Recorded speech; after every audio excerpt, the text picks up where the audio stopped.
FIFA 18. As players, we hate that we love it, and boy do we love to hate on it. We buy it every year because we give it the benefit of the doubt, and while we dedicate hours upon hours to this game, we of course like to vent our frustrations. Starting with Ultimate Team. It's not easy resisting the urge to open up a few packs to see if we get a walkout or an inform. But why are there so many 81 rated inform cards? We are certainly less likely to pack anything worthwhile with all these lowly inform cards flooding the game. As if anyone really had a chance of packing Pele anyway, now it truly seems impossible. There are some players who might not be too upset over the vast amount of useless inform cards, because they're just going to use a pacey Premier League team anyway. There just isn't too much creativity out there when it comes to squad building, and it makes the matches rather uninteresting when you're facing the same types of players more often than not. Lag, lag, lag, lag. Having the game slow down as you make a breakaway towards the opposing net, seeing the game freeze, then unfreeze, only to discover that your opponent is dabbing with their player that just scored a goal. Love that.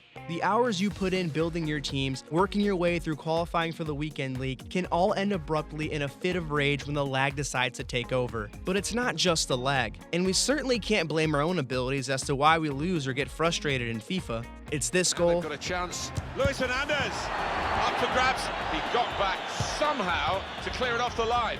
Well, he'll get a pat on the back from his manager after that, that's for certain. And they have scored. And this goal.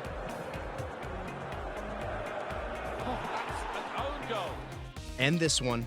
We've all been on either end of these sorts of debacles. And the refs. Oh yes, the refs. Seemingly uninterested in making any sorts of calls when needed, and awarding a PK out of nowhere at the most inconvenient time. And this new AI defending. Isn't the point to actually play the game and not have the computer do things for you?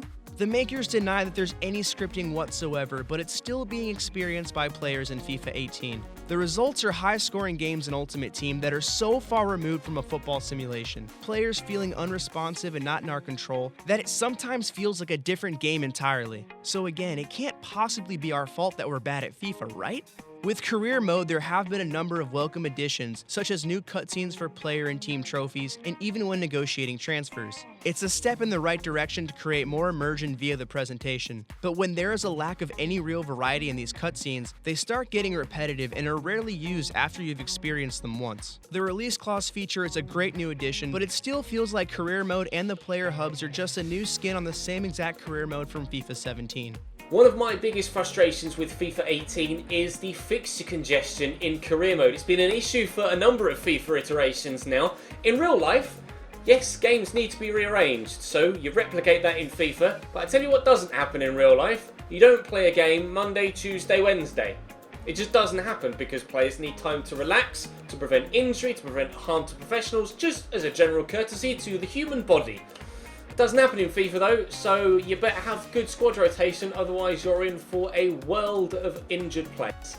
There are no changes to the player regression or potential system, and player training is still the same, with no real additions to that or the Youth Academy setup either. And lastly, we need even more scanned faces, manager face customization, and more stadium licenses. FIFA lost Camp Nou and Borussia Dortmund's Westfalenstadion to PES, and it looks like more teams, like AC Milan for example, are doing the same, which means those teams are less likely to get their players' faces scans in future versions of the game. So what do you think? What frustrates you the most about FIFA 18?